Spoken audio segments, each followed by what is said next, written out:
Bumili tayo ng dalawang gulong dito mga ito. Mga bago to. Dalawang bago ito. Yan. Okay. Tayo na lang din nagtanggal no, sa sakyan natin para medyo makatipid tayo. Tapos matuto rin tayo no, kung paano tanggalin tayo, paano magkabit. Lalo sa mga ganito mga ito, yung medyo malaking gulong. Okay, dito tayo nga sa shop yan. Dito natin nagbayad tayo dito sa labor. Pagpalit ng gulong, no, tinanggal yung luma. So luma to. Okay, tinanggal ang luma tapos tinalit yung bago. So ito, may magagamit pa tayo dito sa luma. Okay, ang ganda pa itong interior dito. So ito, dalawang bago tinanggal natin ngayon. Ito to, nakabit na. Nakabit na.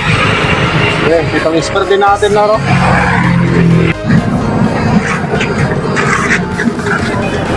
Ito guys, oh. Ito yung ini-spare natin. May extra kasi tayo na rim. Ito, maganda pa. So yung tinanggalan natin na isa na medyo maganda pa yung spare ito, pinalipat natin dito. Kasi yung spare natin dati yan, ito. Wala na. Ito. Yan. Wala na, butas ito, kinain na ng kalawang. Kaya may spare na tayo na matagal na to. Ito, ang ganda pa. Nilipat natin dito. Ito na yung ginawa natin spare. Spare no. Yan, tapos may bago tayong gulong dito, dalawa yung sa likuran. Oh, ganda natin mga spike. Okay.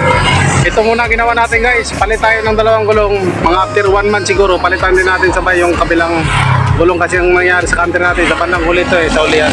Double to. Double to. Dalawahan ng gulong sa uli ito.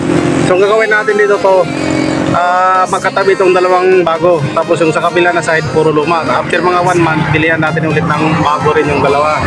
Yung sa kabila na side. Hindi pwede guys na ganito. Eh, dalawang bago itong binili natin. Sa isang side, bago. Tapos pares yung luma. Hindi pwede. Tapos sa kabilang side, palitan din natin isang bago, isang luma. Hindi pwede guys. Masisira itong bago natin. Kailangan itong dalawang bago, magkatabi itong dalawang bago. Okay, hindi bali medyo nakatakilid siya kunti. Basta hindi lang masisira itong bago natin. Para ang mangyari nito, dalawang bago magkadikit. Sa right side natin nilagay, no? Kasi ang ngayon sa left side, dalawa. Tapos after 1 month dito, pilihan din natin ulit ng dalawa para naman sa right side. Matulong. Hindi pwede na ang pares nito luma. Kailangan guys, pagkadikit to. Pag bago talaga ang isabay natin ang dikit para pantay ang bigat. Kasi nangyari nito, pag inilagay natin ito, pares natin sa luma, parang ano na to, parang single tire na siya. Siya munang magtanggap sa bigat na karga. Tapos pag medyo mapipina, saka na ito makaalala itong isa pag medyo luma. Pantay lang, kaya dapat maganda dito para puros lahat bago idikit natin para pantay ang spike nila. Okay, ibig sabihin nito kasi guys, pag luma nito, ang bago dito mataas konti, siya mababa. So ibig sabihin, bago niya masalo ang bigat, ito muna magsapir yung bago. Kaya mas maganda, dapat bago lahat magkadikit para sabay ang pantay ang haba nila dito. So pantay sila na magtanggap sa bigat. Okay, so ito, hinihintay lang natin itong may-ari, no? Yung may-ari dito sa shop. Yan. So bayaran natin, tapos alis na tayo, no? Punta tayo sa natin. Kapit na natin ito. Madali naman guys ang pagkapit nito. Kailangan talaga matuto tayo pagkapit, pagtanggal sa gulong natin. Kasi yung kaso, pag sa daan tayo, hindi natin maiwasan, may trouble, flat, marunong na tayo. Ito. 5 ano to 5 hole, 5 bolt ang tanggalin natin. Tapos ano natin ito. Bolt natin naman yan. Ito na yung yan.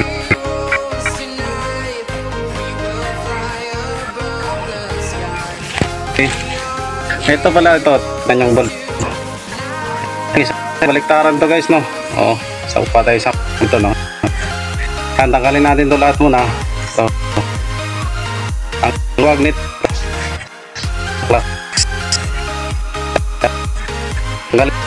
Tanggal ito, yan, natanggal na. Okay, bali itong 5 na ito, tanggalin natin lahat. Kailangan natin tanggalin yan. Saka natin ilagay ano dito, ang ito, no, gulong natin.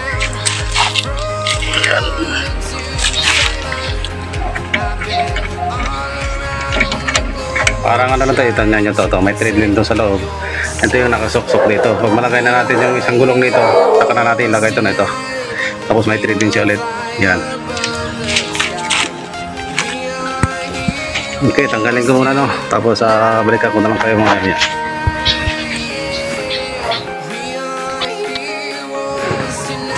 Okay na ito mga idol no. Yan.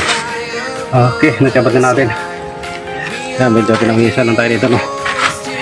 Yan, dito na po guys to. Okay, bago ng gulong natin dito, dalawa. Yan. Okay. Sapag po na naman natin yung dalawa sa kabila no. Yung dito.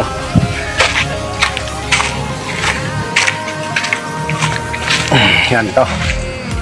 Isunod na naman natin to. Yan kasi medyo nipis na rin. Okay. Yan din ang spare natin yung isa. Lagay din natin dito sa ilalim na. Ayos na to. Yan.